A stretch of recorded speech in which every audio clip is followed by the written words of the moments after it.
We apologize for any audio issues we've had in these early episodes. We're learning, we're adjusting mics, figuring out how to edit. Hang in there, we'll get better.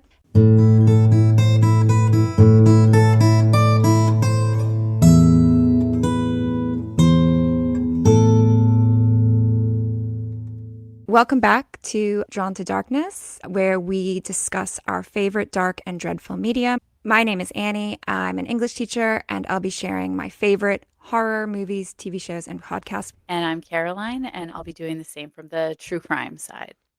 Before we get started, I wanted to talk about why we started this. A couple years ago, I was with my book club, which has a variety of people who like different kinds of books. Lots of romance and drama in there, fantasy, sci-fi. And I was having a casual conversation with one of these women, and she said something along the lines of, I don't know why you like all this horror stuff. You seem so normal. I wasn't offended. If she's listening, I wasn't upset at all. And if anything, I was inspired because it's kind of what led to what we're doing right now. But it stuck with me that this is viewed as weird. But is it weird? I mean, you look at the popularity of true crime podcasts, the popularity of Mike Flanagan and James Wan, and the number of subscribers to Shudder, which is my favorite horror streaming services. Maybe this isn't weird.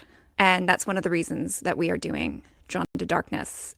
Have you ever had an encounter like that where somebody thinks you're weird because you want to talk about murder? I think a lot of people think I'm weird.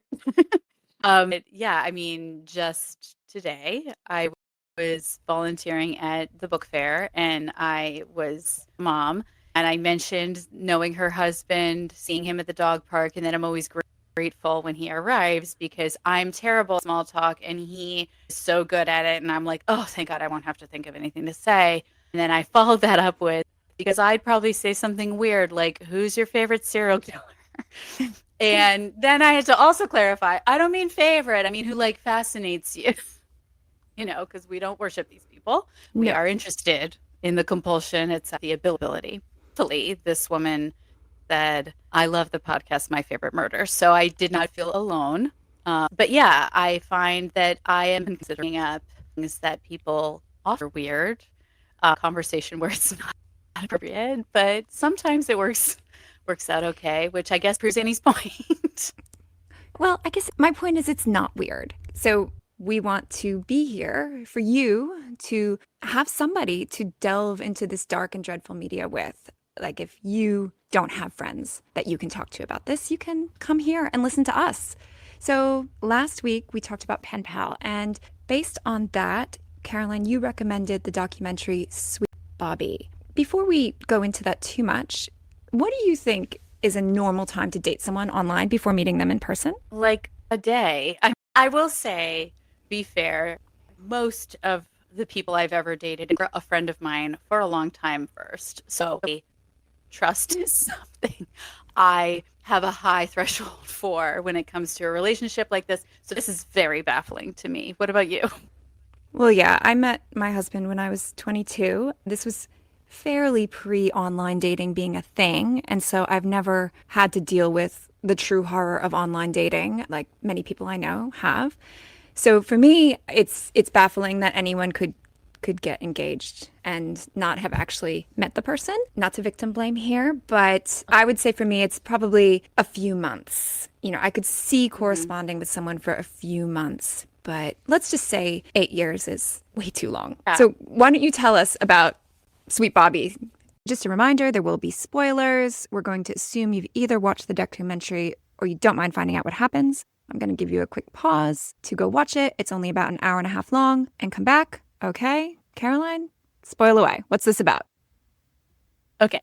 So Sweet Bobby, My Catfish Nightmare, is a documentary about Kirat and her nearly decade-long relationship with a man named Bobby Jindu. This relationship takes an unsettling turn when she finds out Bobby is not who he says he is.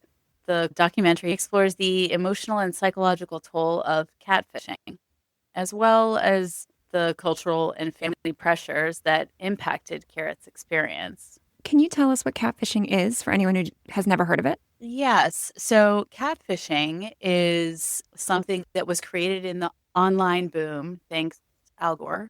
And basically it's when people assume another personality and develop a relationship of any kind with another person, usually romantic.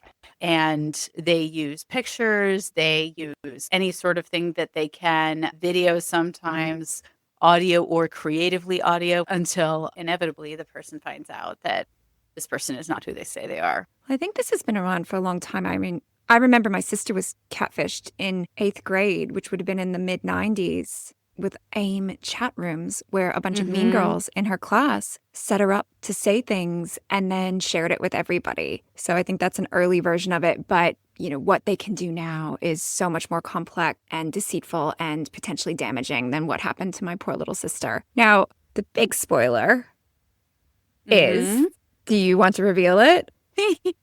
Yeah, Bobby ain't Bobby. Not only is it not Bobby, but it is brutal who has been catfishing Kirat. It is her cousin, who is a very, very close confidant, friend, person in her life, and has been a connection point with Bobby. So I guess it shouldn't be that shocking when you find out that there is a catfish involved, but it is pretty jarring.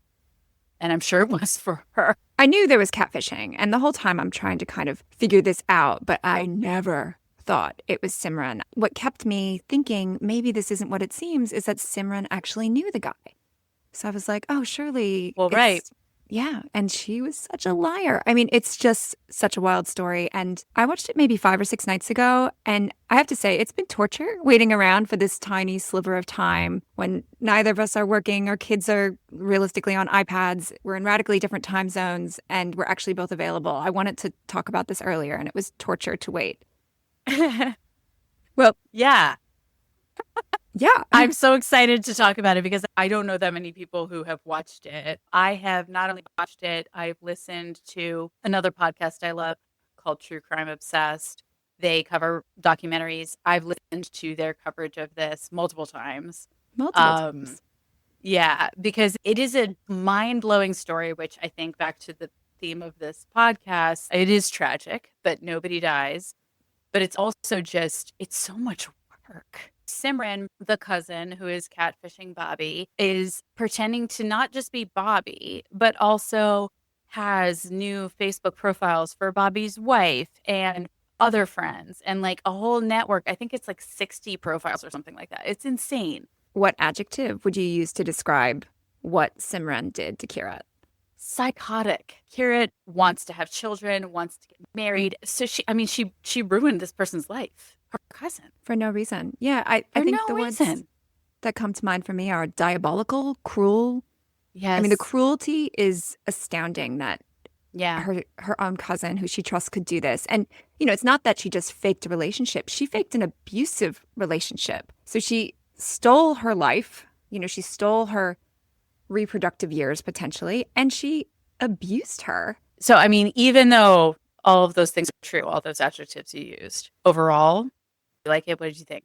Yeah. I mean, as I said, I've been, dying to talk about it. I saw my nieces and nephews last night who are university age, and I was like, have you guys seen Sweet Bobby? And they were like, no. I was so disappointed. It took me on a ride. I was so on edge watching it as I was trying to figure out what was going on. I mean, as I said, I knew it was catfishing. My first impression was that somebody's hacked and copied Bobby's account, and it's not him because Bobby seems pretty normal. But I kept thinking, what's the end game here? I'm waiting for some motivation that makes sense, and I'm thinking it must be money. So I keep expecting Bobby to start, or the online Bobby that Kirat's talking to start fishing for money. Like, oh, we're going to get engaged, but I need you to put this deposit down and I'll pay you back. Or send me some cash for a deposit for the flat we're going to live in together. But he never did, at least as far as we know, unless that's talked about in the podcast. No, there's not been any money exchanged. Well, if anything, Simran lost money because she bought her presents. Simran not only was wasting her time in the most cruel way possible, it was also costing her, which is just so weird.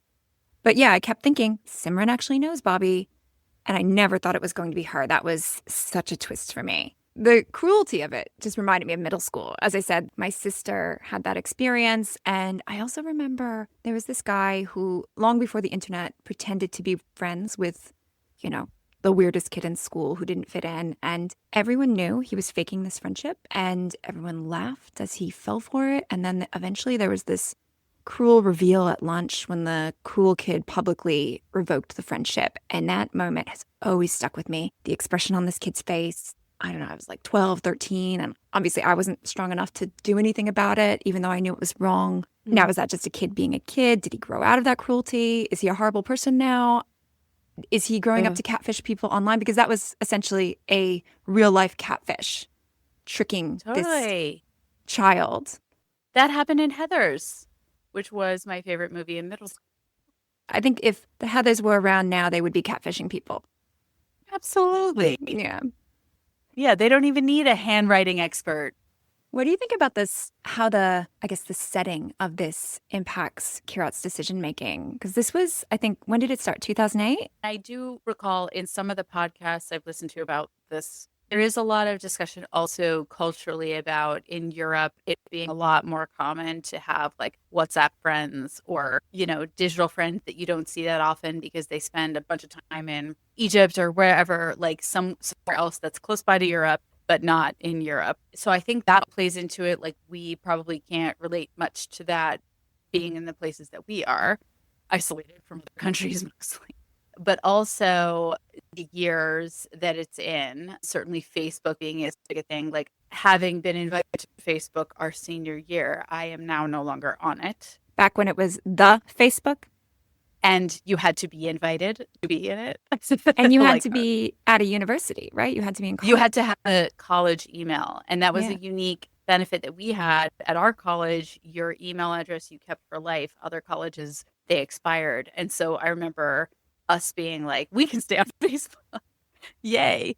I think there was also an innocence to that time with social media. It was also exciting. I remember becoming friends with anybody I met and not worrying about the implications of that at all. So I think that time really impacts Kirat's vulnerability. But also Simran. Simran was the one who was like, here's his shirt. She went to the hospital to see him, which, I mean, let me just say, if I don't get to say it again in this podcast, if someone tells you that they are in witness protection, they are not in witness protection. I know, that is Kirat. like the rule of witness protection is that you cannot maintain your Facebook profile. You cannot have Simran, your brother's ex-girlfriend, come visit you in the hospital. I know. It was so, again, I don't want to victim blame, but Kirat, honey, so trusting, and the fact that he couldn't even speak, that he was only typing. And yeah, the witness protection is just like red flag, red flag, red flag. And totally. Yeah. Also CIA or FBI, like if somebody tells you I've got bad guys looking out for me and I need to be on the down low, that is a lie. That is a red flag lie. Just walk away. But in Kirat's defense, these sociopaths always have an explanation. I mean, sure. We know somebody who fell for a sociopath after a bad breakup, and the way they use that vulnerability, they make you feel ashamed, they make you withdraw. And I guess what's different about this is it's not actually an abusive man taking advantage of a woman having a bad breakup. It's her sociopathic cousin. I mean, just about Kirat, I found this quote from her, and she said, "Imagine somebody really close to you had suddenly died, and it's not one person, it's all of them. I had lost everybody. Normally, even if you lose a boyfriend, your girlfriends come and look after you." And so I just think that's another thing. Why are all Kirat's close friends people she seems to only interact with on social media? And that's really problematic. And I feel bad for her that that was the situation she was in. I guess she had a couple cousins, one of whom was causing the whole problem. But and I know she had put herself into her work, which is a thing that I also had experience with. It's a thing that is reflected in most recently in White Lotus. There are people who just insert themselves in work and that becomes their life. And it is hard to have friendships that are in person when you do that. But then also her family being a part of this really is, because I imagine, since this is her cousin, that there are people that are taking side because her cousin also has not had any consequences. And as far as I know, her cousin is still living with her parents. So I can imagine I'm not sure which cousin, if it's the mom or the dad's side, but there's a whole rift in the family then. especially they say that Kirat was the cool cousin that took care of the other cousins and stuff like that. Like that's a whole network that is shattered now because of this. And the family's probably circling the wagons to protect Simran. Part of it. And the other part, part which I think is great. Like I think the fact that Kirat's parents participated in this documentary is great. That they were trying to explain their perspectives because the mother is also caught, Hmm.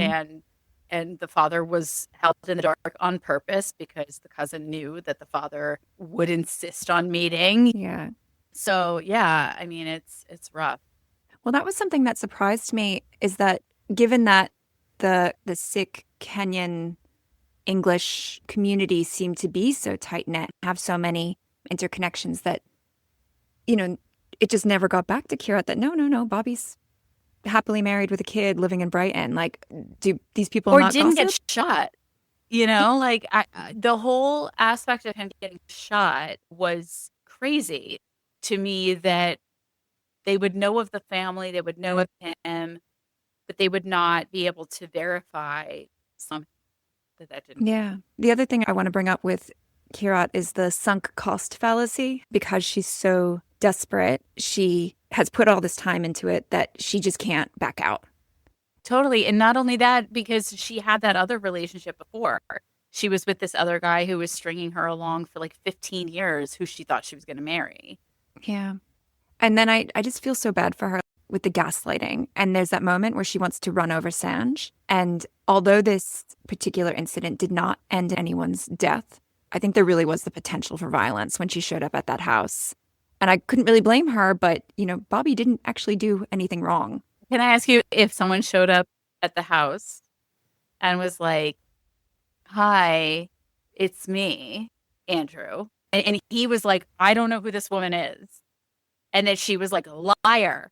What, what would you I say? don't know. I mean, I think I'd be pretty, heartbroken and suspicious of him that he was lying. I'd like Mhm. to think that like Sanja'd come around and realize, Yeah. that yeah, if a woman showed up and accused my husband of having an affair, I'd be, you know, thinking about believing her, despite how much I love and trust Andrew. So last week, a baby swaddle showed up at our house. It's not addressed to anyone. And immediately I was like, who's the Which of my evil cousins is sending me baby swaddles? I mean, it's Yeah. crazy. She also knew all this stuff. She was like, I know your kid's name. I know you've been staying at your parents. I saw you last week. Well, let's talk more about Simran. Last week, we talked about the psychology of the bad guy in Pen Pal and about how a lot of what he does doesn't make sense, but he's fictional. This is another person whose motivations don't make sense to me, but she's real. And apparently, this started when she was 17, maybe a little Miss Perfect, type A, high achiever. From what I've read online, it sounds like she is professionally successful. So, as you Yeah. said, how did she have the time and why? They talk about them sleeping. And if she gets up to go to the bathroom, he gets angry. Yeah. And it's not him, obviously. It's Simran. So it's like, how, did she sleep? Do you think drugs were? This just occurs to me now because I also know that she was professionally successful. So, like, how do you do both of those things? Like, I'm tired. I'm tired all the time, and I am not. I'm not doing that much. Yeah. They're not 60 people and then sleeping all night online with somebody. I can't remember to respond to lots of my text messages, and they're just mine. I can't remember what we said 5 minutes ago. Yeah. I Yeah. just don't. Well, and yeah, and she must have been monitoring Bobby and Sanja's photos, and like that was particularly diabolical, the finding the baby photos and then somehow manipulating Kira into thinking that she's the one who chose that clothing and then sending her the photos of the baby, supposedly wearing them later. I mean, that's so much work. It's so much surveillance and this massive complex web of lies to keep track of. As you said, I can barely manage to cook dinner on top of work and my kids.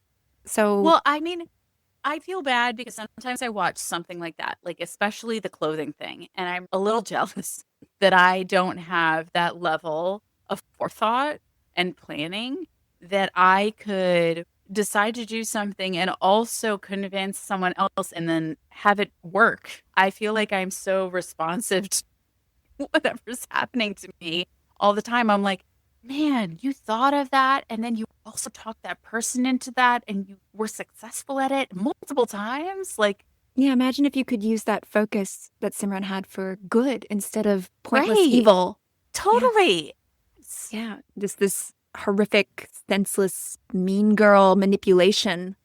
If I could do that to get my kids to like eat their dinner or do their homework. Yeah. Wouldn't that be nice if I could somehow manipulate my students into doing their homework?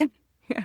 In terms of other characters, Bobby and Sanj, they seem really lovely. They do. I appreciated them being in the documentary. I also appreciated that when Kirat goes and tries to get some sort of justice, they're on her side. They're sending Mm. her everything they have. They're trying to like be supportive in her effort to get justice in a legal way. They seem great. I'm so sorry that Simran entered their lives by way of Bobby's brother. That element of chance that they were in the periphery of a psychopath, as we discussed last week. Yeah. What do you think is the most disturbing part? For me, I think the baby clothes thing is pretty diabolical, as I said. Is there anything else for you? So she doesn't answer the question, but they do ask about intimacy.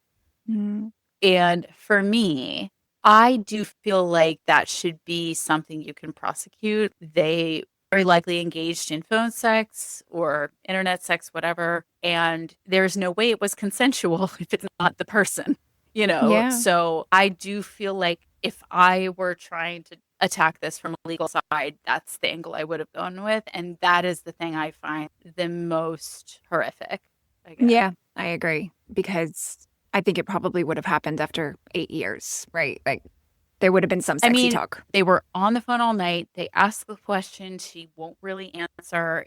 It seems apparent that something like that occurred. Yeah. And that is traumatic when you find out Yeah. it's your younger cousin. Do you have any criticism of the documentary? I don't know that I do, really, actually.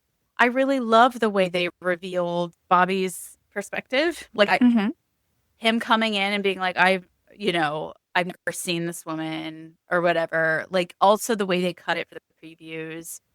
But I don't really have it. Do you? Well, my only criticism, and this is something that maybe isn't possible, is that I want Simran's side because I think that is the most interesting aspect of this is the psychology of this woman who would do this. And we don't get that. And I guess that leads me to our unanswered questions. Like, what is she doing now? Because you don't do that unless you're a sociopath and you don't give up being a sociopath and you don't just quit being that cruel and manipulative. So she's scary. And what is she doing now? Yeah, I want to know that. I want to know a little bit more about the family dynamics. Part of it feels like me being nosy, but the other part is like they do invite you to understand the closeness of this family. Like they do talk about all the cousins. There's another cousin that talks. There's the parents. There's all this mention of Simran and mention of weddings where Kirat has to sit at the kid table, which is so bad.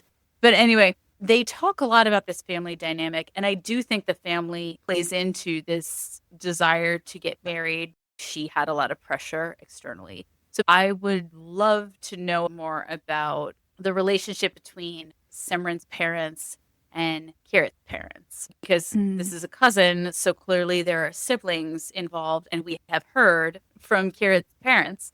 So I would be interested to hear about their feelings about what occurred, and if they're just like, I'm devastated, I'm blindsided, or I kind of expected something, or like if there was some other element that we could learn from them that might have been there before.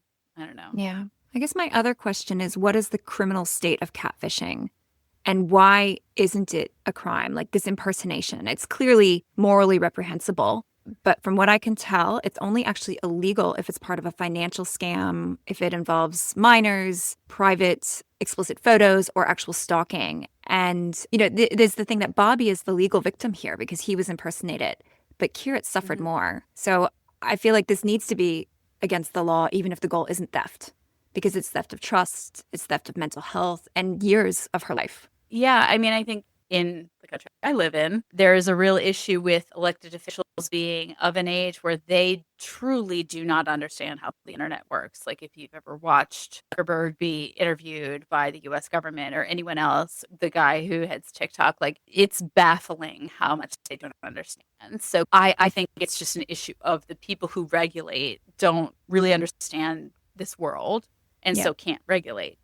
I hope that's all it's about and not just like money is the only thing that matters. I don't know. It might be about that. It might be both. Why not both? Yeah. Well, it's only going to get worse with AI and deep fake videos that can be made. So they need to deal with it. Yeah. I mean, and that is something that Kirat is dedicated to, is trying to create an infrastructure, because she's been very disappointed that she doesn't have a legal recourse and that there should be. And you agree, I agree. I think most people agree. So, what do we think is the deeper horror beneath the surface? For me, one of the things is the societal and cultural pressure on women to partner up. I think Kirat comments regularly that if she were younger, she would have walked away, but she was so desperate for that relationship. She felt so much pressure, and there was that sense of failure if it didn't work. She actually describes the relationship as too important to fail, and that makes people make terrible decisions. Yeah, and we all know situations where people have made those decisions or been the people who made those decisions. This is what I want for my life, and the clock is ticking, as they Yeah. say, and you just feel like you have to. I think that's pretty horrific. I think the betrayal aspect for me really comes to the forefront, because I think it's just so shocking when someone isn't who you thought they were, Yeah. you know, and it's not about Bobby not being who she thought he was, but her cousin, Simran. you know, Yeah. like that this person who was close in her life, she really didn't know at all, it seems. Yeah. It makes me think of Anne Rule and Ted Bundy. Yes, Mm. totally. Oh my God. I love Yeah. I think another deep horror beneath the surface is our innate trust of certain authority figures. And I think it's not coincidental that Bobby was a doctor and Rajveer is also a doctor, and therefore he must be trustworthy. And how many true crime shows are about doctors who kill their wives? And I think Simran did that quite deliberately as a tool to manipulate, you know? Yeah. And I'm not saying that all doctors are evil. Hashtag not all doctors. Just that inherently trusting them because they're doctors is dangerous. And I think Simran took advantage of that. Yeah, or religious figures, you know, it's Yeah. often in true crime stories, these, authority figures. So he's a doctor. We have to trust him, right? And maybe that's not Yeah. true. Yeah. How scary do you think this is? Like of 1 to 10. 1 to This is 5. like a 9. I think this is high. This is very high. Yeah. This is like a 4 or 5 Okay. for me, because it's so pervasive, consistent, constant, and long. Like this took a lot of effort and dedication over a long time just to lie, Yeah. just to mess with her. For no reason. I mean, I wasn't scared. I was disturbed. I like to think there's no way I could fall for this because I'm not online like this. Like, as I said, I met my husband in my 20s. I've never had to deal with online dating. I don't have relationships with people I don't know online. But then I think, okay, until we started this podcast, you and I have talked for years online, mostly without actually talking. We see each other like once a year in person. And there are quite a few old friends that I might have that similar online only relationship. And it's mostly text and messenger. And now I know I'm talking to you because I can see your face. But what if someone mirrored your account when we were texting? Would I know? Perhaps it's hubris to think I'm not capable of falling for something like this. I mean, I think like in the situation of you and I, we know how each other talks. If I was engaging with you for like 2 days and didn't use a GIF, I think you would know it was True. me. Yeah. I do think it would be challenging if you were just getting to know someone. And I find that's true in a lot of true crime things. Like I watched Gabby Petito recently, and they were talking about like, we don't think these text messages came from her, because people can tell. People they know, they can tell how they talk. But yeah, someone you didn't really know from the beginning, there would be no way to tell. And if you had a person, this is the thing I just keep coming back to, because I think you're right in general. But if you had a cousin, a person in your life that you were close to, like let's say me, because I'm basically your cousin since your dad loves me so much. Yes. Let's say that I was like, I just saw him in the hospital. Here's a shirt. If I was validating your Yes. experience, I would believe you. you would believe me because Yeah. you trust me because we love each other. That's the horrifying aspect of this. Yeah. Oh, Simran, why are you so mean? I know. What do we learn about survival? I think Bobby and Sanj, you share too much.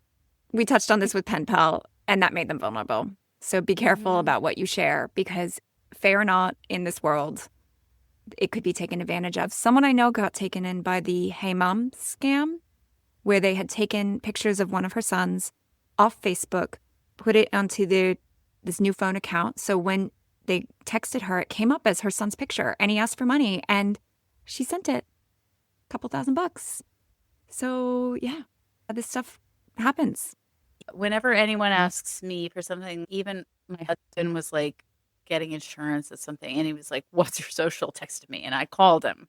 Like Yeah. I called him, and I was like, "I'm not texting you anything like that." I think voice or face you need if it's something personal. And that can be hacked though soon.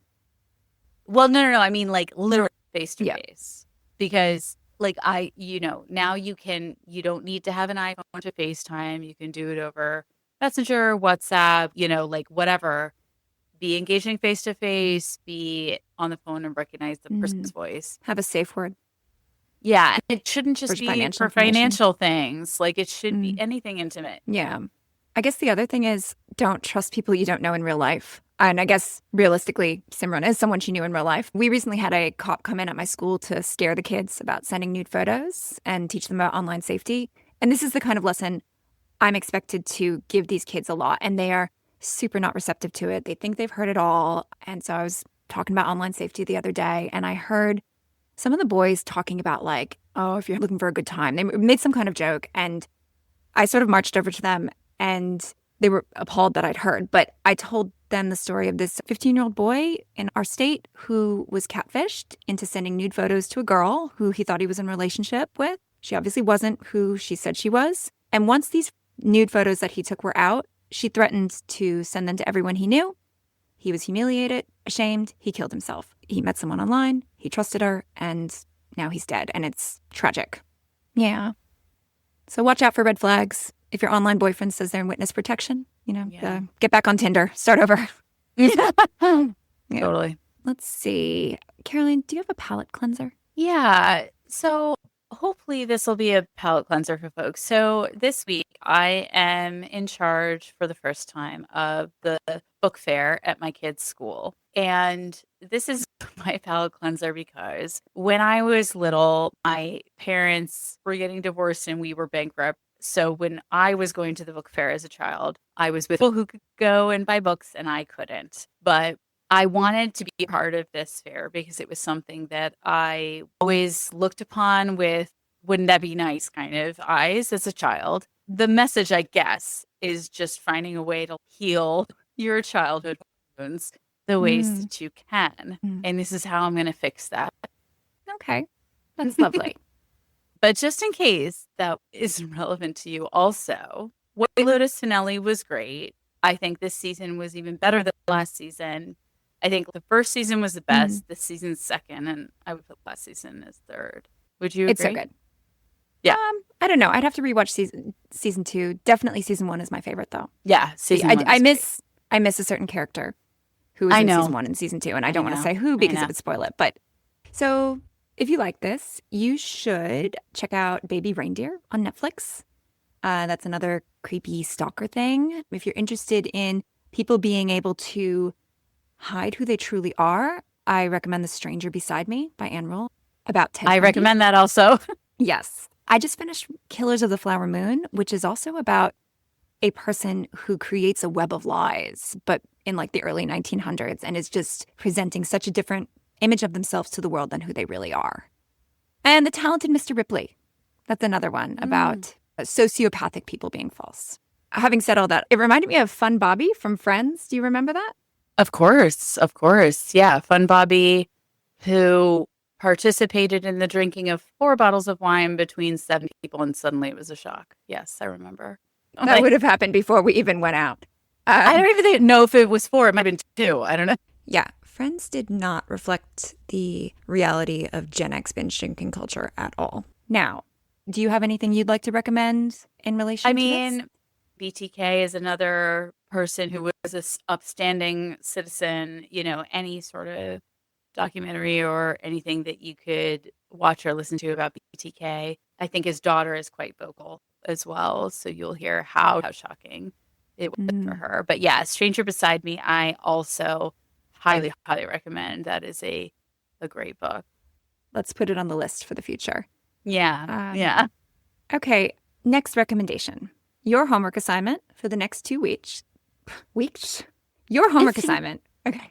Your homework assignment for the next 2 weeks is to watch the film It Follows, where a young woman is relentlessly pursued by a supernatural entity. And I think it vaguely connects to what we've been talking about with Pen Pal and Sweet Bobby. Okay, thanks for listening. Please do all the things podcasters asked you to do. Write a review on iTunes, like and subscribe. If you have friends who wish they could talk on and on about true crime and horror, tell them about our podcast. Finally, if like Shirley Jackson, you delight in what you fear, join us in 2 weeks here at Drawn to Darkness.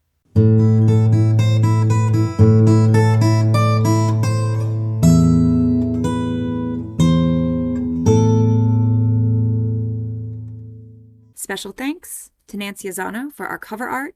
You can find her on Facebook at Nancy Azzano Art, and Harry Kidd for our intro and outro music. You can find him on Spotify.